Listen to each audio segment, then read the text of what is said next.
మాదిగల పట్ల రేవంత్ రెడ్డి గారు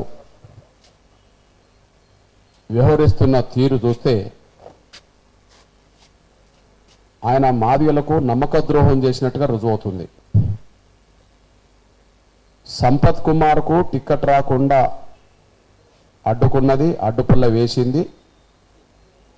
మల్లు రవికి టికెట్ ఇప్పించింది రేవంత్ రెడ్డి.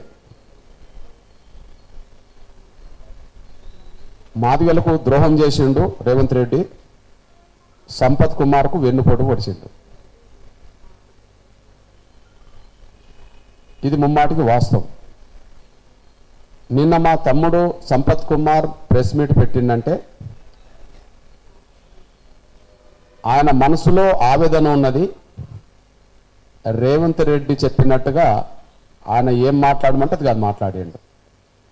కాబట్టి సంపత్ కుమార్ మాటలు నోటి నుండి వచ్చిన మాటలు ఆయన హృదయం నుండి వచ్చినాయి కావని రేవంత్ రెడ్డి మాట్లాడమన్న మాటలే చిలక పలుకులుగా పలికిండనే విషయం మేము భావిస్తున్నాం.